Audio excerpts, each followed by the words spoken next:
It's time for Wise Money with Korhorn Financial Group with certified financial planners Kevin Korhorn, Mike Bernard, and Josh Gregory.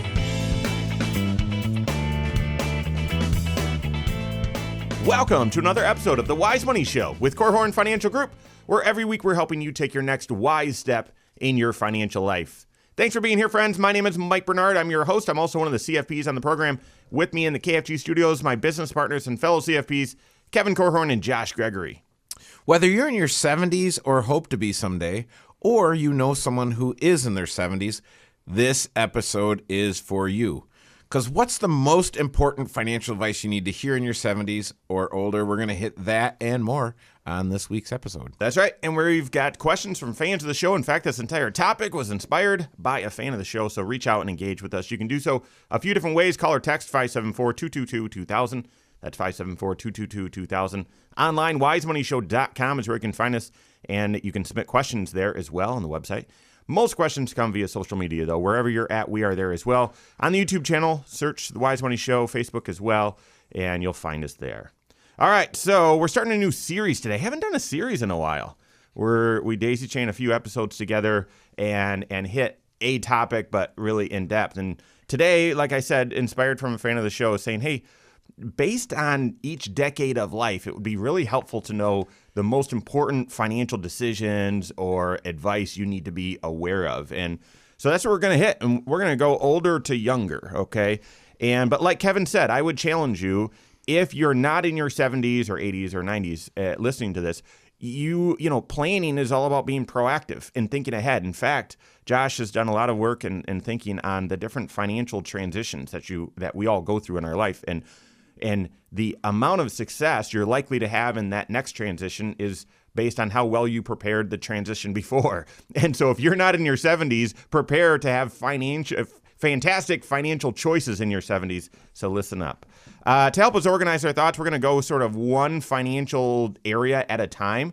Let's start with tax planning. It's probably not what people think about as one of the first areas to consider when you're in your 70s and 80s. But what are the big financial decisions in tax planning in that age group? Well, hopefully we've trained our listeners to be thinking of tax planning at every age group, because it's really something that you should be weaving throughout your entire financial plan. But you know, it's interesting because as you get further into retirement, you're in your 70s, 80s, maybe even 90s.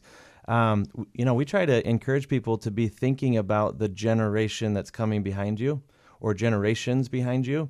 And so if you haven't already done so and you're in your 70s, to start doing multi-generational tax planning, I think is important. Mm-hmm. Because when you stop thinking about your financial life just during your lifespan, and you start thinking that, hey, you know, there's a lot of dollars here, potentially, that I may not use in retirement. And if I don't, someone else is going to receive them and possibly receive a tax bill attached to it. And the question is it better for you right now to be maybe cashing some things in or converting some assets, doing some financial maneuvers to limit the amount of taxes that are paid over these dollars lifespan, not just your own?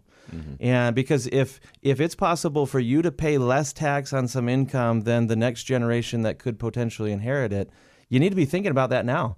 And my goal for you would be, don't let any low tax bracket years go by without a game plan on how you're going to fully utilize it. Yeah, I think I love what you're saying, Josh, because this is where at 70, we want to start applying the 70-40 rule. And part of the 70-40 rule is to say, hey, by the time I'm 70 and my youngest child or oldest child, whatever, is 40, you can the 70-40 rule is fairly flexible because it doesn't work, you know, mathematically in the first place. So you just want to you want to apply it as you see fit. But this is where it's time to start figuring out. I would oversimplify what Joshua just said, like, hey, there's a pile of money here. What's the tax liability related to this pile of money, and who's going to pay it? Yep. 70-40, finish that thought, is when you would start disclosing some of your financial information to your trusted child, and I would say likely your oldest, but whichever one is financially most It's always the oldest. It's- isn't it's- it? I mean, come on, let's just all be honest here. Representing the youngest. Yes, the that's two true. youngest children. Yeah. So no. But here, it's very interesting because when I would study financial planning and studying for our certified financial planner designation and all this stuff, you would look at this stuff and you're somewhat unemotional and you're like, oh, well, sure. Mom and dad have a nice conversation with the kids and it's all happy and it's easy and they make these decisions. And it's not. It's very, very difficult. And there are things, my experience, guns, land, and crypto are three things that people seem to just collect, and they never tend to get rid of them. I've just observed this thing. But there are other things that people collect and don't get rid of, including money. And so the question is, okay, what of this are you going to need in your lifetime? And you cut a really thick slice to say, okay, if a bunch of things go wrong, how much do you still need in order? And is there anything left over? And if there is, what kind of vision do you have for that in your lifetime now, between 70 and when you leave this earth, to be able to accomplish something? And taxes for a lot of people, tax planning is a big part of this, because for a lot of people, what they've accumulated is tax-favored money. Mm-hmm. And there are a couple easy ways to get rid of it without paying taxes. One is to give it to a charity while you're alive, and that's called a QCD, a qualified charitable distribution. And the other, without paying taxes on it, is to give it to a charity when you die. That's right. Can we camp out on that topic for just a second? Because if you're in your 70s and you are charitably inclined, maybe for decades, every year you've given a certain amount of money to a charity or some sort of a cause that you really care about, there is something special that happens when you reach age 70 and a half. Mm-hmm. And this has not been around for very long, so you may not have educated yourself on this topic yet, but Kevin mentioned a qualified charitable distribution, which is a really, really big deal. And essentially what it allows you to do is, instead of, in the old days, I'll say, and old days is just 4 or 5 years ago, if you wanted to give money to your local church or something, often people were pulling money out of their IRAs, mm-hmm. satisfying their required minimum distributions, and they pay tax on it, or at least include it on their tax return, and then gift the money, hoping that maybe they'll get a tax deduction. Now you can skip all of that, not ever count the income on your tax return to begin with, and you do that by having the money sent straight from your IRA to the church or to that local mission or to that school or whatever. And in doing so, again, you're not having to ever count the money on the tax return. And that's the very best way to save money in taxes, is don't let the income land there to begin with. Right, because in the olden days, like you were talking about, that money shows up on the top part of my tax return as income, and then it comes off as a below-the-line deduction as an itemized deduction.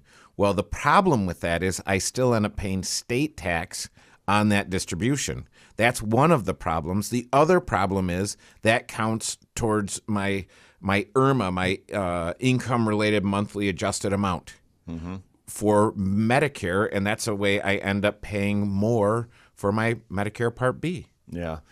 So let me just summarize here. In your 70s, 80s, something like that, you probably think my taxes are on autopilot. And the first thing that was said was have a multi-generational approach. You might look and say, well, I'm in the 12% tax bracket. I'll always be in the 12% tax bracket. Yeah, but if you've got dollars that others are going to inherit and they're in the 22% tax bracket, maybe you should voluntarily pay a little bit more tax to have those dollars positioned in a Roth IRA so they grow tax-free and help avoid or limit some of the taxes in the future. And then second, make sure that your tax plan is incorporated with your giving plan at that stage of life. That's critically important. Started getting into some estate planning topics too, Kevin, and that's where I wanted to go next. We're going to clean up a little bit more tax planning and then hit most important decisions within estate planning, that and more, coming up on the Wise Money Show with Korhorn Financial Group. Hello, YouTube. Thanks for being here. This is the Wise Money Show. You're at the Wise Money Show channel. Make sure you hit that subscribe button and turn on notifications. What you're watching right now is our weekly 1-hour talk show that airs right here on this channel, 10 a.m. Eastern Time, every Saturday morning.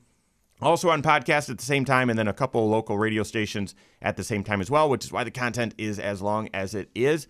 All throughout the work week, though, we've got Next Wise Step videos that air on this channel as well, taking one financial concept. Gosh, the one that we've hit a lot lately is what's the path forward with inflation?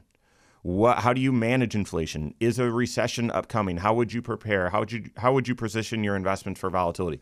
Financial topics just like that, and we're hitting them one at a time in more digestible chunks. So make sure you hit that subscribe button, turn on notifications, and if you like the content, like the content. Thank you very much. All right. There was something that we didn't say about taxes I wanted to... Oh, what was it? Oh, yeah. Do you know how it is discombobulating to start with tax planning instead of present financial I saw that look. I did. I know. Registered. I know. thought you were going to get up and walk out. I strongly considered it, Joshua, but I've got this whole self-control program that I'm working on that works on occasion. All right. Well, if there's anything additional on taxes, I've got one comment, but again, we're not able to say everything. And then Kevin, you had hit a couple of things with estate planning, so maybe we can just say, I mean, this is a stage you got to update your will, double check your will. Maybe your kids are adults now and they can start taking on some responsibilities. Maybe pre-planning, not necessarily prepaying, but pre-planning. Are a couple ideas to share there. That leads right into protection planning. So, all right. What are the biggest choices you need to make in your financial life when you're in your 70s, 80s, 90s? We're hitting that right now. This is the Wise Money Show with Korhorn Financial Group. Thanks for being here. My name's Mike Bernard. With me in the KFG studios, Kevin Korhorn and Josh Gregory. Stay up to date on all Wise Money content. Find us online, wisemoneyshow.com, and then all over social media, wherever you're at. We are there as well. Search the Wise Money Show. Okay, so we're taking decade by decade, going through the biggest financial decisions in your life. Today, we're hitting 70s and 80s and above, that sort of thing. Next week, we're going to hit 60s, arguably the most important decade for financial decisions. We're going to have that debate next week, so tune in for that. In your 70s, taxes is not something to just overlook. And it's also not something to just be reactive on. This is still a time where you need to be proactive with your tax decisions. We talked about trying to get as much money as reasonably possible positioned in a Roth IRA.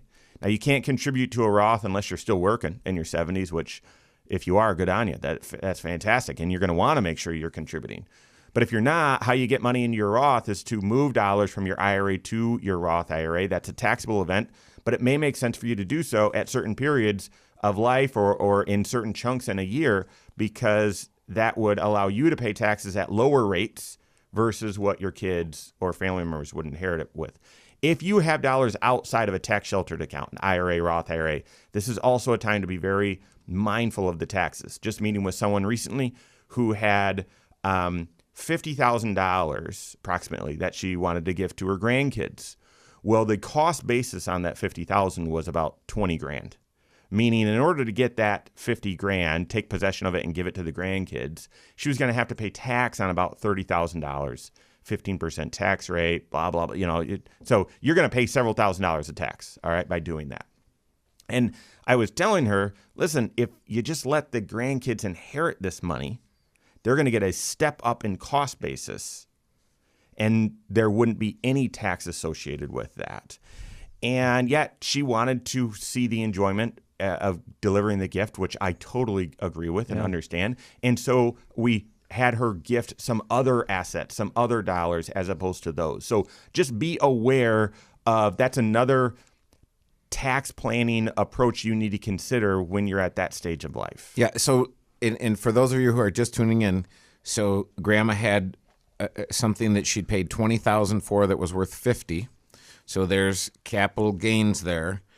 Another thing that Grandma could consider is gifting that asset, because when she gifts the asset in her lifetime, she also gifts her basis. So, and it's quite possible that the grandkids are in the 0% capital gains rate. Yep. So this is why, going all the way back to the first segment when Joshua was talking about generational tax planning, this is where you look and you say, okay, in every decade, we're going to be talking about compiling lists, making sure you've got your net worth, and organizing your financial life, simplifying your financial life, because that's an ongoing process. And you go back and forth between, well, it's a little more complicated now, we got it more simple, complicated, simple.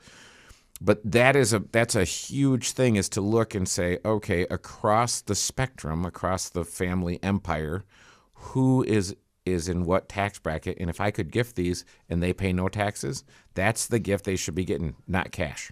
Yeah, anytime you're going to do a major financial transaction, whether it's to sell something or give something away, to swap some assets around, that sort of thing, I think it's important to pause and have a conversation with your certified financial planner, someone who can help you talk through what are the tax ramifications that maybe are off your radar screen, and maybe even run an actual formal tax projection so you can quantify, here's what this means dollars and cents wise if I take this action. That's right.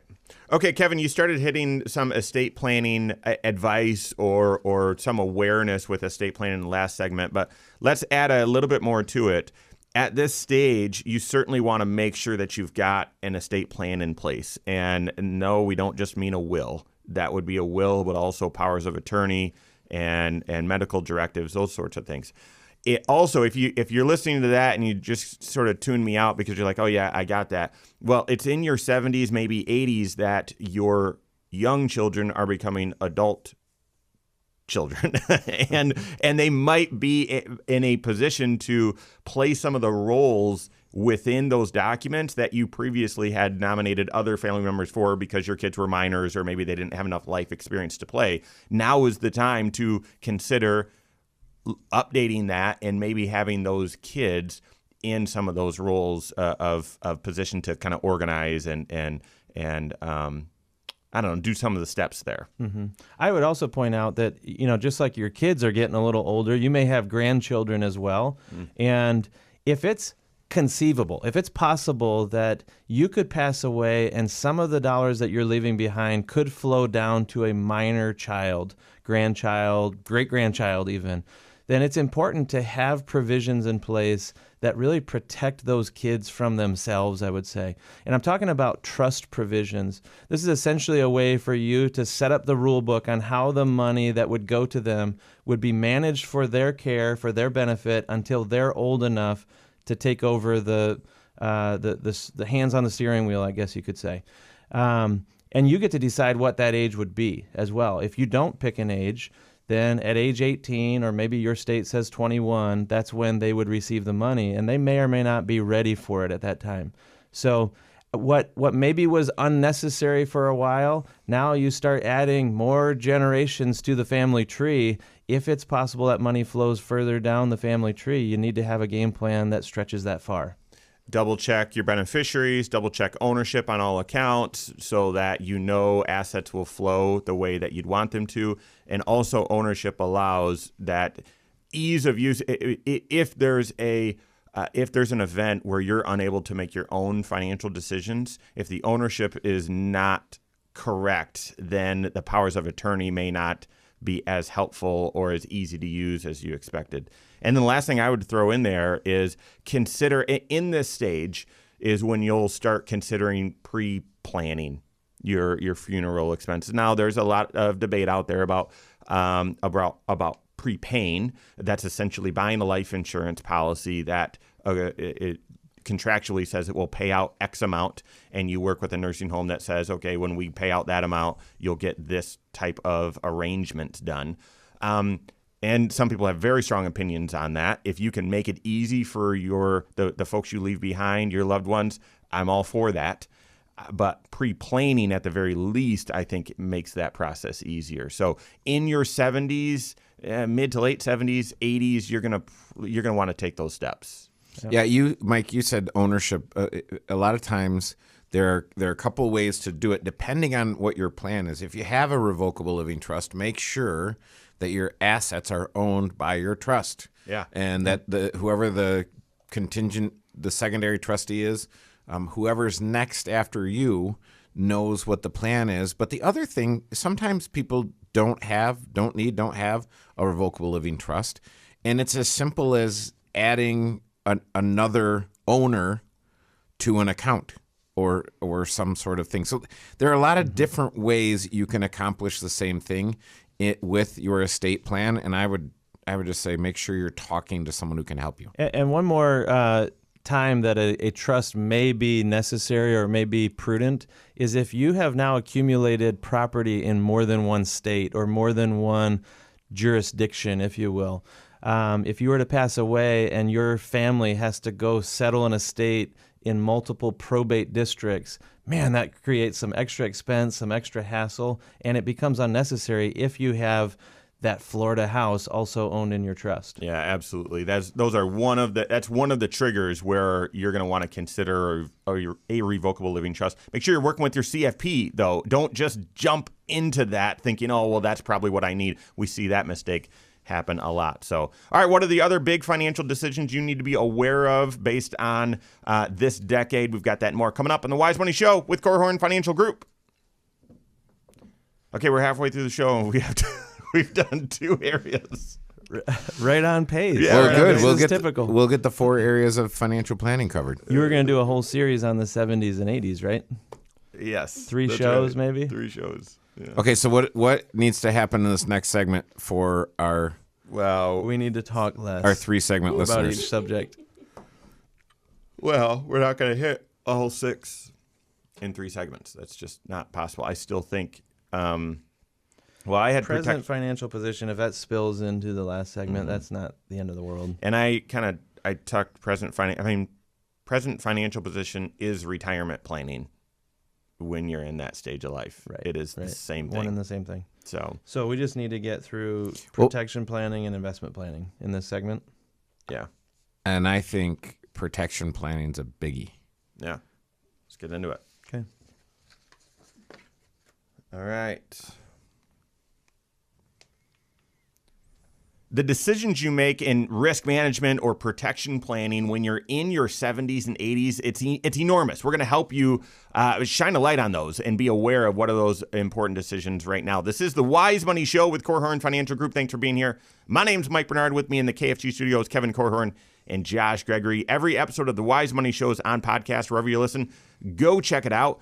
Search the Wise Money Show, follow us or subscribe to us there, and do me a favor when you're there, whichever platform you use, rate the program. Rate the program. That is, we appreciate that. That's helpful feedback for us, and so please do so. All right, we're in a series right now. We're talking about the most important or biggest financial decisions or best financial advice you've got to heed in different decades of your life. And we're starting older, so 70s and 80s. That's what we're hitting today. Next week, we're going to hit 70s and 60s, and then just keep marching down from there. So we're on to protection planning. Now, Kevin, you said there's a biggie. Like this is a big area of your financial decision making in your 70s and 80s, protection planning. So share with us. Well, it can be, especially if you're not well organized, but what I'm seeing is a lot of folks have a permanent life insurance policy that may not live as long as they do. And so they've got to make some decisions. And the question is, do I put a whole bunch more money into this thing to keep it alive as long as I'm alive? Because as long as there's $1 in your policy on the day that you die, the death benefit's going to pay out. So the question is, and I've seen a lot of life insurance contracts that don't have enough money in them to live long enough. And there are decisions related to, okay, if I have a term insurance policy that is going to be going away, if I still have a life insurance need. Yeah. And you say, well, do I still have a life insurance need? I took out this term insurance 20 years ago. Do I still have a need for it? Yeah. And if I do, I might need to convert that because likely my health has changed in the last 20 years. I mean, that coincides with the prepaying of funeral expenses. If you've already got a life insurance policy that you've locked in and it's pretty cheap, that maybe are the dollars that would create some liquidity in the event you pass away and could be there to pay for funeral expenses. Yeah, I just had an individual that when he was 62, his term policy ended, and they just felt uncomfortable going without life insurance in the final few years of his career. And we did the math and we did the planning, and I said, I don't think you need it, but they just wanted that extra protection. So we got another 10-year policy. Well, now he's just turned 72. That time flew. And so they had the question, okay, well, do we need something else, or are we okay? I think it's okay to let this drop. And I agreed, but you're going to want a financial planning perspective when you do that. Yeah, it's a very common question for us to get from clients who are in retirement and they're at the end of those term policies, they're expiring, and a lot of people wonder, well, is it okay? So it's almost like they want some reassurance that it's okay to operate without life insurance. And most times we kind of analyze and we say, well, is there anyone who's dependent upon your income, anyone who would have a financial hardship because you passed away? And often, no, all the kids, they're raised, they're gone, they're successful, they're on their own, and I've got a pile of assets I'd be leaving behind if I passed away tomorrow. Yeah. So life insurance maybe becomes less important for some people. I thought, Kevin, when you were talking about a biggie, I thought you were talking about in this stage of life, you've got to be talking with your health insurance expert at least once a year, reviewing your coverage and whether your prescriptions have changed, whether your supplement or your prescription drug plan changes which prescriptions or what coverage it's offering. That can happen. Someone moves your cheese and all of a sudden you think everything stays the same, and no, it doesn't, because the coverage has changed. And so we recommend at least having a phone conversation or some sort of check-in with your health insurance expert during open enrollment or at some point during the year. Yeah, that's even important in your 70s and 80s. Your prescriptions are going to change. The coverages will change. You want to tune in with them. Let me give you one more periodic check-in that you need to have, and that's with whoever is helping you put in place your home and auto insurance. I think it's important to recognize that not all insurance carriers are targeting the same demographics. For sure. Some are just priced better for certain age groups as opposed to others. They've kind of carved out a different niche. You need to find the insurance company that has your picture hanging in their break room. You are their target market. You are their ideal client or customer. You're the one that they have built their business around. And it may be different in your 70s than when you were in your 40s, right? And so this is part of the reason why I think it's so important that you work with an independent insurance agent who can help you figure out which company is the best match for you, and make sure that you're not paying too much for your insurance and being tempted maybe to lessen your coverage just to save a few bucks in premiums. No, this is not a time as you get into your 70s and 80s to drop things like umbrella insurance or lessen your auto coverage, that sort of thing. I would completely agree with that. It's likely a stage when you've got more risk, you've got more assets to cover. So absolutely. Hadn't thought about going in and checking out break rooms of insurance. I mean, I don't know. You might want to ask before you just head on back there and see if they have right some brownies. Okay, what about investment planning? Now, this is tricky. In your 70s and 80s, right now, I'm assuming what that looks like is you should put it all in bonds and receive no interest at a very high risk. Is that right? I thought for sure you'd be emphasizing the importance of a 60-40 mix, since you are such a fan of... Well, at least, the conclusion hasn't been written yet, but thus far, I was spot on with that call. Sure. Okay, so yeah, what do? You got to manage your risk, right? This is likely not a season. Well, I'll show you. You're either looking at this stage, working with your CFP, saying, well, we're drawing X amount of dollars out of our investments, and we can't stomach that much volatility or pull dollars out. We don't want to pull dollars out when the market takes a nosedive. Therefore, we should be managing the risk and have it a little bit more conservative. Okay, that's one perspective. That's most, okay? And you've got to figure out right now, how can you be conservative truly? Because bonds just they're not cutting it right now. So you've got to work with your CFP on that. The other is, I'm not going to need this money. Right. We've got more money than we really need. And so therefore, instead of investing it based on my own risk tolerance, invest it based on the risk tolerance of the kids that will eventually use it. And that's more aligning the investment mix with the time horizon, not your time horizon, but the time horizon as to when these dollars will be accessed. that's good. And depending on your situation, maybe you're doing a little bit of both, okay? Work with your CFP on that. Right now, investing, it's just trickier. And I'm not talking, we've had volatility this year. No, it's bigger than that. We've got between the monetary policy that we're doing, how low interest rates are, what's already been baked into the market, and the risks that we're dealing with. This is just a challenging time period as an investor. Yeah, I agree. And you want to give those your arch enemies are inflation and taxes. So you want to have an investment strategy that lets the money that you're not going to get to in your lifetime have the greatest opportunity to beat those two enemies. I'll give you one more arch enemy. It's your own emotions as well. Oh. And this is part of the reason why not going it alone when it comes to investments as you're kind of going into retirement and deeper into retirement. These are the times when, it's more nerve-wracking than ever to experience a market pullback because you've never had so many assets in the market at times. It may have a bigger magnitude swing potentially, and you just recognize, hey, I'm dependent upon this money. And so someone to help calm the fears and help recognize the precautions you've put in place and the long-term game plan is still intact, that's part of the role of a certified financial planner. That's right. Make sure you're working with your CFP to have a diversified, well-rounded portfolio that's appropriate for this investment environment that we find ourselves in right now. All right, we've got more coming up on the Wise Money Show with Korhorn Financial Group. All right. We need to have a little more pep in our step. Are we going back to the present financial position? I think we should, and then we can get into listener questions, but I got to somehow liven it up. We're not. I would pull the plug on this series if they're all going to sound like this. So let's look at. Let's see if we have any questions for. Well, how much time do you think we're going to need for? Is it just present financial position? Well, Right. and retirement, which are sort of connected, but you do want to have a. I don't think they are. Okay, great. I think they're two very separate.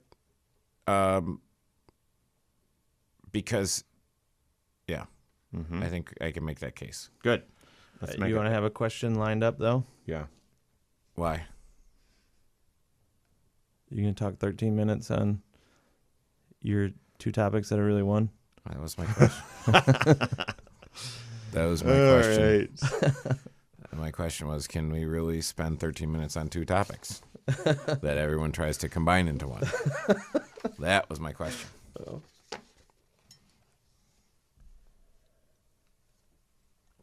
Okay, Mike, the dead air got is it. killing the YouTubers. I'm sorry. I want to make sure if the content hadn't, the dead air would. So, okay, I found a question that we can get into. Any are you okay? If we need it. All right, ready? So funny. I listened today at the gym. Marla was playing a list, some playlist, and they played Roxanne by The Police. That's going way back. That is way back. Freshman year, All right. high school. High school. I was going to say. All right, here we go. But let's, we don't need to rush here, but we got 4 segment. All right. Thanks for being with us today. This is the Wise Money Show with Korhorn Financial Group. My name's Mike Bernard. Here with me in the KFG studios, Kevin Korhorn and Josh Gregory. Every episode of the Wise Money Show is on the YouTube channel. Go check it out. Go to YouTube, search the Wise Money Show. You get all the bonus content, which at least leading up to this segment was a bunch of dead air. So you don't want to miss that. Just kidding. We turn the video on and just record the entire show, and lots of other content on the YouTube channel as well. So go to YouTube, search the Wise Money Show, subscribe to it there. All right, so let's round this out, guys. We're talking about the most important financial decisions, financial advice you need to receive when you're in your 70s or 80s at later stage in life. And we've hit 4 of the 6 areas of financial planning. we didn't go in order, that was Kevin by request.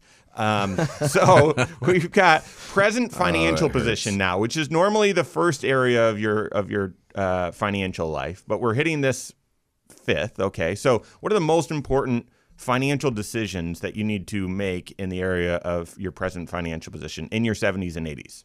I would hope by now you have a budget that is working, and you've got a great sense for your spending, and it's quite possible that your spending's been changing. If you're in the go-go years, then the slow-go years, then the no-go.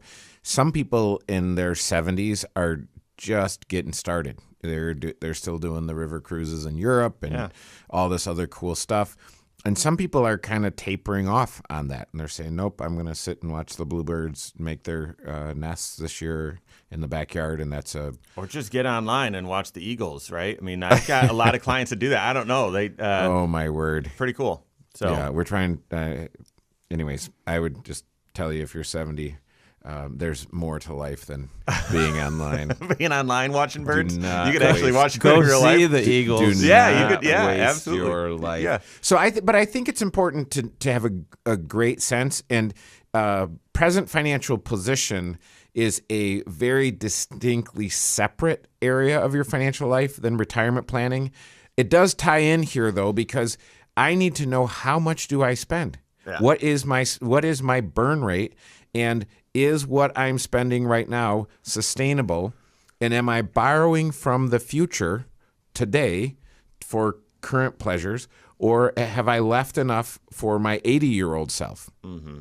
And a lot of times, to me, it's always amazing. People are like, oh, I'm going to be dead by the time I'm 70. I'm like, well, do you want me to put that in writing and, be at your front door on your 70th birthday? Well, no. So I would encourage you, make sure you know what your spending is. Another thing, though, to me, is simplify. So you'd be surprised at how many people have 3 different financial institutions they have a saving and checking account at. You're like, well, why? So you have this one here. Well, yeah, this when I was 14, my dad took me down and signed me up for. Okay, so you got that one. And then I was a teacher, so I had this, this Union of Credit Teachers credit union that I I have this one, and we always, and then we have this one. This one, my Social Security is getting deposited into. I'm like, okay, stop right there.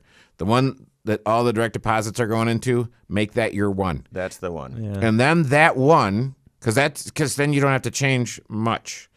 A lot of times you'll see the husband and wife have those direct deposits going into separate institutions. I'm like, no, get it really super simple. And because it's not hard until it becomes hard.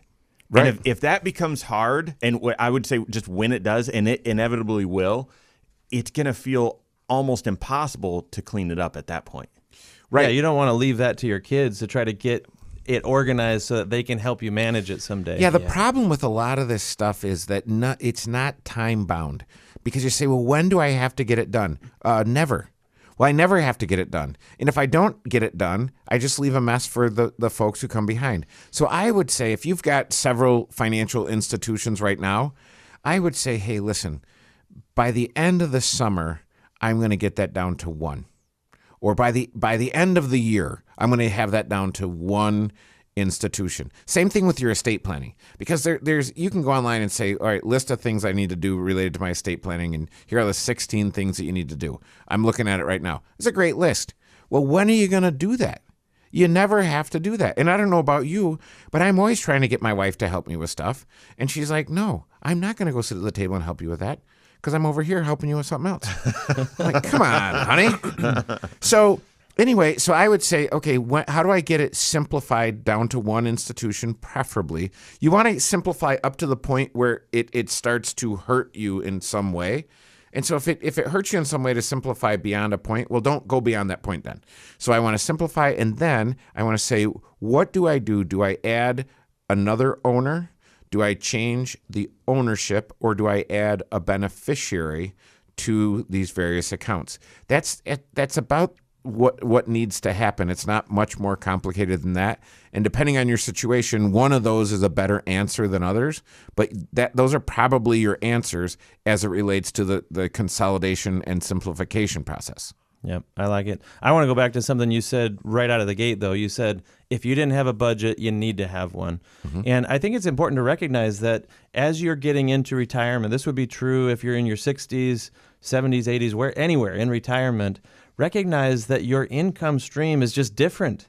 You know, if you worked all those years earning a steady paycheck and it just happened every 2 weeks like clockwork, and it was always the same, great. Well, that's not exactly how it always works in retirement. Other than Social Security, we hope that continues to be dependable and it shows up every single month.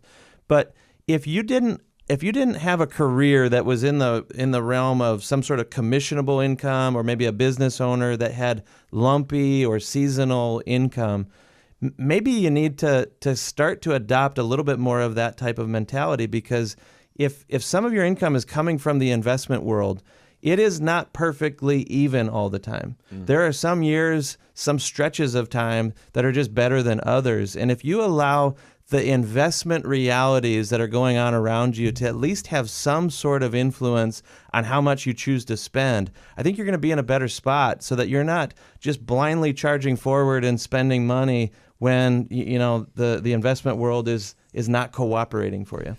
And I love that. I'm not surprised, Joshua, the responsible one goes back to budget. I'm like, okay, life of the party, let's go back to budget. But one of the interesting things when you think about this and retirement, if someone said to me, hey, I need a foolproof retirement plan, show me the retirement plan that's going to work no matter what, here it is. Don't ever quit working. And you say, well, wait a minute, is that really retirement? It could be, depending on your vision for retirement. But when you look at your budget, and a lot of times, why do I look at a budget? Because the budget is the plumb line. I don't know about you, but I'm oftentimes surprised when I look at our budget and I say, we're spending that much? Are you kidding me? Yeah. I remember when it was $3 for a burrito at Hacienda on Tuesday nights. It's not that way anymore. No, not even close. And the Happy Meal's a lot more expensive. So everything costs more, and it's different. And I'm just thinking about this whole working retirement thing, because I was talking to a client yesterday, and this person, I'll try and stay as anonymous as possible, but this person said, hey, listen, in my station in life, socially, it's just difficult. So really, in order to get the kind of life that I need and the connection to people, I need to work. And this person is great at what they do. And although financially they're in a position where they're financially independent and don't have to work another day, they're saying, hey, a lot of the stuff that I need that can kind of complete me as a person, I get from work. So if you're 70 and you're listening to this, and I want you to ask the question, do I have an income problem or an expense problem? Maybe you have neither. But if you had an income problem, think about going to work. There are tons of things you can do, even driving. Just if you can even just drive, there's an option there. So I wouldn't rule out working in retirement. That's my little plug. Let me distill that down a little bit. So maybe asking the question, what portion of your monthly income need, which would be determined in that budget, comes from your investments? And then as we tie present financial position to your retirement planning, then forecasting out. And this isn't fun, but it's the truth. It's reality. And I'd rather plan off of reality than stick my head in the sand and just sort of hope or wish or pretend. But based on that need, that withdrawal from your investments, projecting out how long are these dollars going to last. And if you like the answer, fantastic. And it will help you plan. If you don't like the answer, then you need to figure out what adjustments do you need to make? What trade-offs do you need to make? So oftentimes that's not what we're doing in your early 70s. We're still working that 5-factor retirement plan, projecting out how many decades do we got, okay? And how do we structure the investments and cash flow and all of that. But in your late 70s, early 80s, that's the math that you've got to do. And if your withdrawals from your investments aren't much, and you're living mostly on Social Security, maybe a pension, then that's fantastic. Then you're looking more at tax planning and some of the estate planning. Those are more important. But if it's still a decent amount and you can project out, okay, we've got 9 years left at this withdrawal rate, that will inform how you should invest the dollars and possibly what you should do with your budget. So that's where I think, Kevin, you were saying present financial position and retirement planning are sort of one and the same at that stage. There are some nuances, but they're very much overlapped. Your retirement plan is based on 5 different factors, life expectancy being one, income sources, Kevin just hit on, investment structure, risk. But I would argue the most important is how much you're going to spend. And at that stage of life, whether you're still in the go-go years or whether it's slowing down or whether you're in the no-go years, you're going to figure out that budget and then see what sort of stress or needs you have coming out of the investments. So, yep, absolutely. On my way out this morning, Andrea asked a question. She had been listening to one of the shows, and she said, "Hey, you guys said something in passing there." She was referencing that we said sometimes it's good to have a mortgage in retirement, or sometimes that can be a tool. Mm-hmm. And she was puzzled by that. And I wonder if this is maybe a good example of one of those times when maybe you're not in the final house. Maybe you're not even in the right house for the last stage of retirement. And sometimes downsizing or getting into the new home, it comes at a higher price. It's a more expensive house. And rather than cash a bunch of investments in to kind of make up the difference or get into that more expensive house, sometimes borrowing can make some sense. It just levelizes a small manageable payment for you to be in the right home moving forward. Yeah. All of this, all of these big financial decisions, these are, more broad. Work with your certified financial planner. Hopefully in your 70s, your 80s, you've got a long-standing relationship with a firm that knows your financial life inside and out and can help guide you through these choices. So that's all the time we have for today. On behalf of Josh Gregory, Kevin Korhorn, myself, all of us at KFG, have a great weekend. We'll see you next Saturday for the Wise Money Show with Korhorn Financial Group. Securities offered through Silver Oak Securities, member FINRA/SIPC. Advisory services offered through KFG Wealth Management, LLC.